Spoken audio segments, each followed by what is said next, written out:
दोस्तों स्वागत है आपका एक और नए क्लास में। लगातार इंपॉर्टेंट क्वेश्चंस आपके लिए लेके आ रहे हैं। कल जिन बच्चों का पेपर है, डिस्क्रिप्शन में जो प्लेलिस्ट मेरे भाई दे रहे हैं, इस पूरी प्लेलिस्ट को देख डालो। ये 98 क्वेश्चंस और लेके आ गए हैं। लाइट बिल्कुल नहीं आ रही है तो थोड़ा सा क्वालिटी में आप मैनेज कर लेना, बाकी दिखाई बिल्कुल क्लियर देगा। 98 इंपॉर्टेंट 6 सेमेस्टर केमिस्ट्री के सेकंड पेपर है। जाके टेलीग्राम चैनल पे BDKD इन BSc सर्च करना, बिल्कुल फ्री में आपको ये कंटेंट मिल जाएगा। जो लोग एप्लीकेशन पे देख रहे हो फटाफट से पढ़ डालो और जाके पेपर दे आओ मेरे भाई, ठीक है। चलो सबसे पहले वीक इलेक्ट्रोलाइट। भैया इलेक्ट्रोलाइट का मतलब होता है अपघट्य, ठीक है। या तो प्रबल विद्युत अपघट्य होता है या फिर दुर्बल विद्युत अपघट्य होता है। अपघट्य मतलब होता है जो टूट जाता है। तो वीक इलेक्ट्रोलाइट इज दैट, यानी वीक इलेक्ट्रोलाइट वो होता है हुज आयोनाइजेशन, जिसका जो आयोनाइजेशन है इज लेस, यानी कम होता है। जैसे कुछ वीक इलेक्ट्रोलाइट्स की बात करें तो CH3COOH हो गया, NH4OH हो गया। कई बार विकल्प में पूछ लेता है कि निम्न में वीक इलेक्ट्रोलाइट कौन है, तो इनमें से कोई विकल्प हो तो लगा देना भाई, ठीक है। इक्विवेलेंट कंडक्टेंस, इक्विवेलेंट कंडक्टेंस है मेरे भाई, और स्पेसिफिक कंडक्टिविटी है। दोनों में मेरे भाई आपको रिलेशन बताना है। तो लैम्डा बी बराबर क्या हो जाएगा, K/V हो जाएगा। इफ 1 एम्पियर करंट, यानी I का मान कितना है भैया, 1 एम्पियर है। T का मान कितना है, 1 सेकेंड है। तो Q का मान यानी चार्ज आपसे पूछ रहा है। फार्मूला क्या होता है भाई, Q बराबर IT होता है। 1 × 1 रखेंगे तो Q का मान कितना आ जाएगा, 1 कूलाम आ जाएगा भाई, ठीक है। फटाफट से चलते चलेंगे। Law of mass action for strong electrolyte, यानी प्रबल विद्युत अपघट्यों के लिए द्रव्य अनुपाती क्रिया का नियम लागू नहीं होता। लॉ ऑफ मास एक्शन लागू नहीं होता है। लॉ ऑफ मास एक्शन किसके लिए लागू होता है, दुर्बल विद्युत अपघट्यों के लिए। The sum of transport number, अगर ट्रांसपोर्ट नंबर जोड़ ले प्लस और माइनस दोनों वाले का, तो टोटल कितना हो जाएगा, 1 हो जाएगा। यानी the sum of transport number of anion and cation of an electrolyte is +1। Transport number of an ion is, किसी भी आयन का अगर आप ट्रांसपोर्ट नंबर निकालोगे तो वो हमेशा कैसा होगा, पॉजिटिव होगा।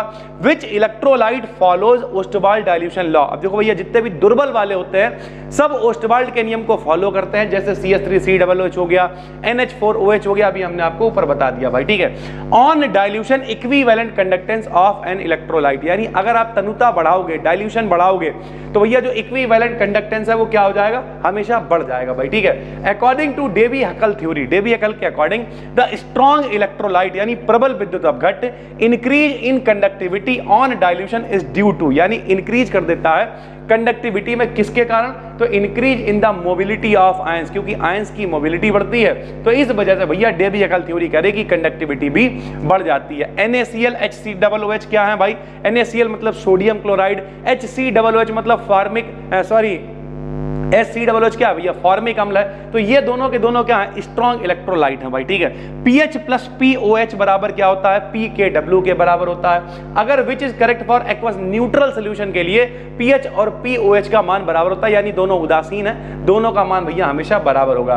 Which is reference electrode, reference का मतलब जिसका सहारा लेके हम लोग किसी और की वैल्यू कैलकुलेट करते हैं। तो रेफरेंस इलेक्ट्रोड कौन होता है, हाइड्रोजन इलेक्ट्रोड एक रेफरेंस इलेक्ट्रोड है। स्पिन इन्वर्जन ऑफ इलेक्ट्रॉन, यानी इलेक्ट्रॉन का जो घूमने का तरीका है वो इन्वर्स हो जाता है, उल्टा हो जाता है। Takes place in the following process, किस प्रोसेस, इस प्रोसेस को क्या कहते हैं, तो फास्फोरेसेंस कहते हैं। क्या कहते हैं, फास्फोरेसेंस कहते हैं जब स्पिन इन्वर्जन हो जाता है। What is the photo oxidation, photo oxidation क्या होता है, तो ऑक्सीडेशन होगा किसके अंडर, रेडिएंट एनर्जी। जो रेडिएंट मतलब क्या होता है, रेडिएशन, रेडिएशन मतलब सरल भाषा में लाइट मेरे भाई, विकिरण। यार विकिरण का मतलब क्या होता है, जैसे सूर्य है, सूर्य का प्रकाश हम लोगों के कैसे आता है, रेडिएशन के द्वारा आता है भैया, ठीक है, विकिरण के द्वारा आता है। तो जिसमें मेरे भाई हम लोग जिसमें रेडिएशन का इस्तेमाल करेंगे उसे ऑक्सीडेशन कहेंगे, फोटो ऑक्सीडेशन।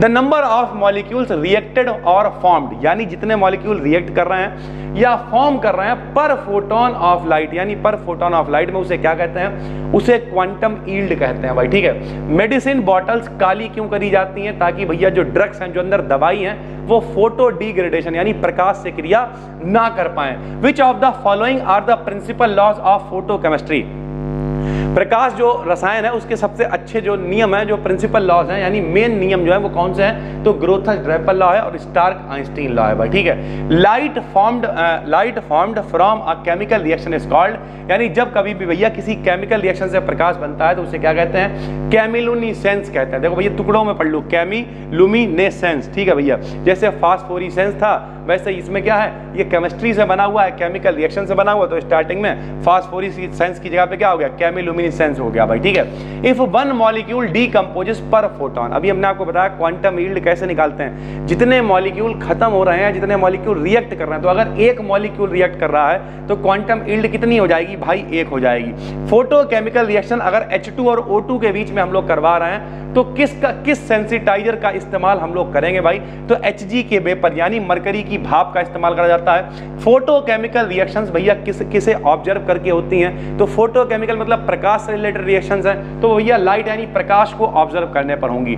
फोटोकेमिकल डीकंपोजिशन यानी जो प्रकाश से भैया डीकंपोजिशन होता है किसी सब्सटेंस का, उसे क्या कहते हैं, तो उसे फोटोलिसिस कहते हैं भैया, प्रकाश संश्लेषण कहते हैं सरल भाषा में। विच of the following is radiative transition, कौन सा रेडिएटिव ट्रांजिशन होता है, तो फ्लोरिसेंस से भैया अगर हम लोग बात करें, अब देखो प्रकाश की बात हो रही तो फोटोरिसेंस बता देंगे भैया, ठीक है। फ्लोरिसेंस से फोटोरिसेंस एक रेडिएटिव ट्रांजिशन होता है। In photosynthesis reaction with of the following acts as photosensitizer, तो भैया जब कभी भी प्रकाश संश्लेषण अभिक्रिया होती है तो प्रकाश में भैया जितने भी पेड़ पौधे होते हैं सब में हरा क्या होता है, क्लोरोफिल होता है, उसी की सहायता से होती है, तो क्लोरोफिल कहलाता है भैया photosensitizer. Excited molecules that return to the ground state with the same multiplicity, यानी जो एक्साइटेड मॉलिक्यूल है, सभी को पता है 2 स्टेट होती हैं, एक ग्राउंड स्टेट और एक एक्साइटेड स्टेट। जो एक्साइटेड मॉलिक्यूल है अगर वो सेम मल्टीप्लिसिटी के साथ लौट आता है तो उस प्रोसेस को क्या कहते हैं, फ्लोरिसेंस कहते हैं। The substance which initiate a photochemical reaction, यानी कोई भी सब्सटेंस जो फोटोकेमिकल रिएक्शन को इनिशिएट करता but itself does not undergo any chemical change is called, यानी जो खुद सरल भाषा में जो जीजा मौसा टाइप उत्प्रेरक टाइप है जो किसी रिएक्शन में पार्टिसिपेट करता है उसे क्या कहते हैं, सेंसिटाइजर कहते हैं। The principle of quantum activation is called, यानी क्वांटम एक्टिवेशन का जो सिद्धांत है उसे क्या कहते हैं, स्टार्क आइंस्टीन लॉ कहते हैं। What is true about photon, photon के बारे में सच क्या है, तो इसका मास 0 होता है, मोमेंटम नॉन जीरो होता है। एक रिएक्शन यहाँ पे दे रखी है H2 + Cl2 gives Hν 2HCl बन रहा है, इसकी क्वांटम यील्ड बहुत ज्यादा होगी भाई, ठीक है। द क्वांटम यील्ड क्या होता है अभी आपको बता चुके हैं, number of molecules that react, जितने मॉलिक्यूल रिएक्ट कर रहे हैं बटे में नंबर ऑफ क्वांटा या फोटोन ऑफ रेडिएशन एब्जॉर्ब, जितने फोटोन एब्जॉर्ब करे जा रहे हैं और जितने रिएक्ट कर पा रहे हैं भाई उसी को क्वांटम यील्ड कहते हैं। अ फोटो इलेक्ट्रिक सेल में contain as its sensitive surface, यानी जो फोटो इलेक्ट्रिक सेल होता है, जो प्रकाश विद्युत सेल होता है, उसमें जो सरफेस होती है उसमें काहे की कोटिंग होती है, काहे की पॉलिश होती है, तो सीजियम की कोटिंग होती है। क्वांटम यील्ड किसी फोटोकेमिकल डीकंपोजिशन अगर HBr के लिए निकालें तो कितना होगा, तो 2 होगा भाई। Only the fraction of incident light, यानी इंसिडेंट यानी पड़ने वाले प्रकाश का कुछ टुकड़ा, that is absorbed by the substance, जो सब्सटेंस के द्वारा एब्जॉर्ब कर लिया जाता है, can bring about a chemical change, वही केवल मतलब जो एब्जॉर्ब करी जाएगी लाइट केवल वही केमिकल चेंज लाएगी, यही फर्स्ट लॉ ऑफ फोटोकेमिस्ट्री है। Which regions of light mainly concerned in bringing about photochemical reactions, यानी किस प्रकाश का इस्तेमाल करा जाता है, तो फोटोकेमिकल रिएक्शन में भैया प्रकाश, सूर्य का प्रकाश, विजिबल प्रकाश का इस्तेमाल करते हैं, जिसकी रेंज कितनी होती है 4000 से 8000 एंगस्ट्रॉम, कई बार 3000 से 8000 लिख के आ जाएगा, 2000 से 8000 लिख के आ जाएगा, जैसा विकल्प हो वैसा लगा देना। Which is true for an ideal, भैया जो आइडियल सोल्यूशन होते हैं उनके लिए वॉल्यूम चेंज 0 होता है, उनका आयतन भैया निश्चित होता है, चेंज नहीं होता है। कॉलिगेटिव मेथड जो होता है वो क्या कैलकुलेट करते हैं उससे, तो कॉलिगेटिव मेथड से हम लोग मॉलिक्यूलर वेट को कैलकुलेट कर सकते हैं भैया, ठीक, अणुसंख्य गुण सरल भाषा में। Method to measure depression in freezing point, depression in freezing point को कैसे कैलकुलेट करते हैं, बेचमान मेथड से कैलकुलेट करते हैं। रिएक्शन बिटवीन मॉलिक्यूलर वेट और elevation of boiling point, boiling point मतलब बाष्प दाब में भैया जो एलिवेशन हो रहा है वो, और मॉलिक्यूलर वेट के बीच क्या रिलेशन होगा भाई, रिएक्शन में रिलेशन, तो m का मान इनवर्सली प्रोपोर्शनल होगा डेल्टा टी के। The colligative properties of solution depends upon, colligative property किस पर डिपेंड करती है, तो number of particles of solute, नाम ही है उसका कोलिगेटिव मतलब अणुसंख्य, अणुसंख्य मतलब अणुओं की संख्या के आधार पर, पार्टिकल्स की संख्या के आधार पर। विच ऑफ द फॉलोइंग है सेम वन हाफ फैक्टर, किन दोनों का वन हाफ फैक्टर सेम होगा, तो पोटेशियम फेरोसाइनाइड और एल्यूमिनियम नाइट्रेट का वन हाफ फैक्टर आपस में सेम होगा। इसका भी तरीका होता है निकालने का, वास्तविक मान बटे प्रेक्षिक मान। फिलहाल यहां से काम चलाएंगे। Equation which represent change in temperature and vapour pressure, change in temperature और वेपर प्रेशर दोनों को दिखाती है, क्लासियस क्लैपेरॉन इक्वेशन कहलाती है। मोलरिटी क्या होती है, 1 लीटर में कितने मोल घुले हुए हैं, इसे मोलरता कहते हैं। Relation between degree of dissociation, degree of dissociation मतलब वियोजन कोटि जो है वो अल्फा है, बांट हाफ जो फैक्टर है वो आई है, दोनों में क्या रिलेशन होगा, अल्फा बराबर आई माइनस का 1 upon n minus 1। Which of the following have high osmotic pressure, इसे ध्यान से देख लो। इस तरीके के और भी क्वेश्चंस आपको मिल सकते हैं, जैसे भैया NaCl दे रखा था, BaCl2 दे रखा था, Al2PO4 का होल थराइस दे रखा था। हमेशा देखा करो ज्यादा कौन है, NaCl में एक Na एक Cl यानी 2 है, BaCl2 में एक Ba 2 Cl यानी 3 है, यहाँ पे Al2 में 2 Al और 3 PO4 यानी 5 है, सबसे ज्यादा ये है, तो इसका ऑस्मोटिक प्रेशर भी हमेशा ज्यादा होगा। बिल्कुल सही से समझ लो, जब भी इस तरीके के आयन दे रखे हो देखना मेरे भाई सबसे ज्यादा आयन किस में हो रहे हैं, वही सही आंसर होगा। उसके बाद डीसॉल्टिंग ऑफ वाटरेज, अगर वाटर की जो डीसॉल्टिंग होती है उसे क्या कहते हैं भैया, वो हमेशा उल्टी होती है, परासरण वाले प्रोसेस की, ऑस्मोसिस की उल्टी होती है। Which of the following is not a colligative property, कौन अणुसंघ गुण नहीं है, तो बाष्प दाब एक अणुसंघ गुण नहीं है। राउल्ट का नियम जो है वो किस पर आधारित होता है, तो दुर्बल विद्युत अपघट्यों पे, नॉन इलेक्ट्रोलाइट सोल्यूशन पे, नॉन वोलाटाइल जो अबाष्पशील होते हैं, भाप नहीं बनते, उन पे लागू करता है। आइसोटोनिक सोल्यूशन क्या होते हैं, जिनके वेपर प्रेशर सेम होंगे, जिनके ऑस्मोटिक प्रेशर सेम होंगे, उन्हें कहते हैं आइसोटोनिक सोल्यूशन भैया, ठीक है। मेल्टिंग पॉइंट किसी एक्वा सोल्यूशन 1% लेड नाइट्रेट के लिए कितना होगा, तो 0 से कम होगा। Raoult law is applicable for solution whose delta H is delta, यानी चेंज इन एंथैल्पी जिनके लिए 0 होता है उन पर राउल्ट का लॉ अप्लाई हो जाता है। वेपर प्रेशर किसी सोल्यूशन के लिए क्या होता है, टेम्परेचर पर निर्भर करता है भैया, PV बराबर RT, सभी को पता है, P बढ़ेगा तो T भी बढ़ेगा। कंसंट्रेशन सोल्यूशन को भैया कैसे बढ़ता है, amount of solute present in solution, यानी कंसंट्रेशन का मतलब क्या होता है, सांद्रता, ज्यादा चीनी डालोगे सांद्रता ज्यादा हो गई, कंसंट्रेशन ज्यादा हो गया, यानी जितना सल्यूट आपने डाला है, जितना विलय जो आपने डाला है वही उसका कंसंट्रेशन कहलाएगा।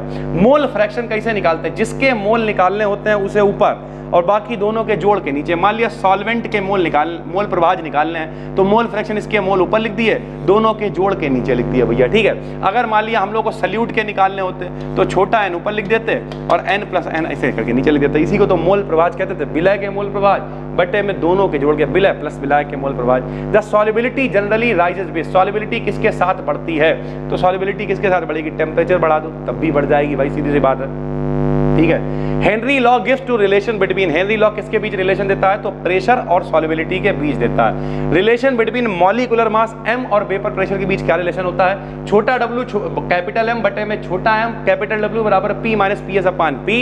इसमें मेरे भाई जितना भी छोटा इंतजाम है वो सब विलय वाला है और जो बड़ा है वो विलायक वाला है, जो घुलता है वो विलय सॉल्यूट, जिसमें घुलता है विलायक यानी सॉल्वेंट, मिला के बनता विलियन यानी सॉल्यूशन भैया, ठीक है। W फॉर क्या हो जाएगा, वेट, M माने मॉलिक्यूलर वेट, अणुभार हो जाएगा। रियल सोल्यूशन क्या होता है, जो हेनरी के नियम को फॉलो करता है, जरा ध्यान से सुनना। आइडियल सोल्यूशन वो होते हैं जो राउल्ट के नियम को फॉलो करते हैं, रियल सोल्यूशन वो होते हैं जो हेनरी के नियम को फॉलो करते हैं। A liquid boils when its vapour pressure becomes equal to, यानी कोई लिक्विड कब उबलता है, जब उसका वेपर प्रेशर कितना हो जाता है, तो 1 ATM यानी 1 एटमॉस्फेरिक प्रेशर 1 वायुमंडलीय दाब के बराबर हो जाता है, तब वो उबलने लगता है भाई। Freezing point depression is measured by, जो फ्रीजिंग पॉइंट में डिप्रेशन होता है कैसे नाप सकते हैं हम लोग, तो बेकमान्स मेथड से नाप सकते हैं या फिर रास्ट कैंपर मेथड से भी हम लोग नाप सकते हैं। The law of the relative lowering, भैया जाहिर सी बात, बाष्प दाब का अपेक्षिक अपनमन मोल प्रभाज के बराबर होता है, किसने बताया, राउल्ट ने बताया। कोई एक्वा सोल्यूशन NaCl का है तो उसके लिए भैया वेपर प्रेशर कितना होगा, तो वाटर से कम होगा। Study of depression in freezing point क्या कहलाती है, क्रायोस्कोपी कहलाती है, क्या कहलाती है, क्रायोस्कोपी कहलाती है। वॉन टॉप फैक्टर के कुछ फार्मूले हैं भैया, फ्रीजिंग पॉइंट के लिए delta TF upon delta TF at 0, उसके बाद अगर बॉइलिंग पॉइंट के लिए लोगे तो delta TB upon delta TB at 0, ठीक है। उसके बाद बाष्प दाब के लिए लोगे तो delta TP upon delta TP at 0 मेरे भाई। तो ये तीनों ही वॉन टॉप के फार्मूले हैं, जो भी आ जा लगा देना।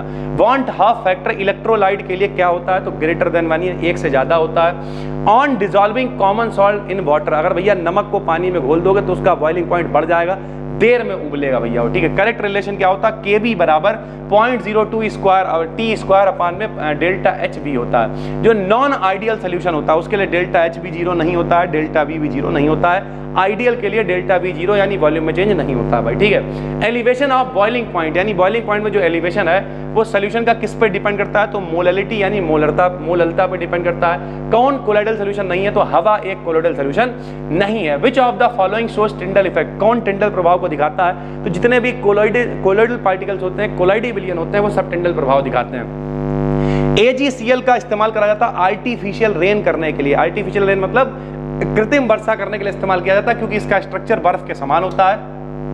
मिल्क कैन बी प्रिजर्व्ड, यानी मिल्क को सुरक्षित करा जा सकता है क्या मिला के उसमें, तो फॉर्मल्डिहाइड का सोल्यूशन मिला के इसे प्रिजर्व कर सकते हैं। सॉलिड सोल्यूशन क्या कहलाता है, सॉलिड सोल्यूशन कैसा होता है, तो सॉलिड सॉल्व कलर्ड ग्लास की तरह होता है, भैया कलर्ड ग्लास होता है। आर्सेनिक सल्फाइड कैसा सॉल्व होता है, नेगेटिव सॉल्व होता है, क्योंकि भैया आर्सेनिक सल्फाइड जो है जब इसे गति कराई जाती है तो ये हमेशा प्लस की तरफ गति करता है भाई, ठीक है। Which has most coagulation power, किसकी कोआगुलेशन पावर ज्यादा है, ये भी देखो मेरे भाई, मान लिया इसमें विकल्प में दे रखा Al triple positive, Na positive, Ba double positive, यहाँ एक प्लस है गलत, दो प्लस है गलत, तीन प्लस है, जिसपे ज्यादा प्लस या ज्यादा माइनस होंगे, ये हार्डी सूल्ये का नियम है, जितनी ज्यादा उसकी वैलेंसी यानी संयोजकता होगी उसकी कोआगुलेशन पावर उतनी ज्यादा होगी भाई, ठीक है। तो यहाँ पर एक प्लस, दो प्लस, तीन प्लस है, तो ये वाला बिल्कुल सही है क्योंकि इसकी संयोजकता ज्यादा तो कोआगुलेशन पावर ज्यादा होगी। फैट क्या होता है, यानी बसा क्या होता है, तो वाटर इन फैट भैया, ठीक है, dispersion of water in fat. Cloud है, फॉग है, एरोसॉल है, ये सब क्या होते हैं, तो ये लिक्विड इन गैस होते हैं भैया, ठीक है, यानी द्रव का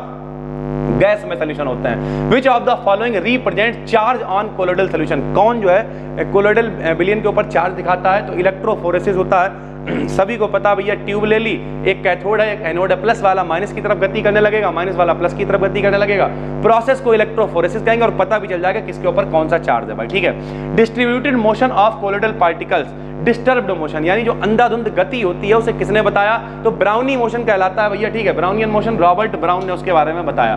which is a lyophilic solve, lyophilic and lyophobic मेरे भाई, ठीक है, द्रव स्नेही और द्रव विरोधी, तो लायोफिलिक कोलाइड जिलेटिन एक द्रव यानी लायोफिलिक कोलाइड है भाई, ठीक है। इमल्शन क्या है, तो इमल्शन क्या मतलब दूध एक इमल्शन है।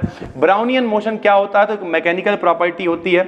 उसके बाद मिसेल जो होता है, मिसेल आपने सुन रखा, साबुन सरल भाषा में कहते हैं, साबुन की जो सफाई प्रक्रिया होती है उसमें मिसेल बनता है, तो सोडियम स्टीयरेट जो है वो साबुन का सूत्र भी है और यही मिसेल बनाता है भाई, ठीक है। डिस्पर्ज फेस, जो जेल होता है उसमें डिस्पर्ज फेस क्या होती है, तो लिक्विड होती है भैया, जेल तो आपने देखा होगा, और बीच बीच में क्या होता है, सॉलिड होता है।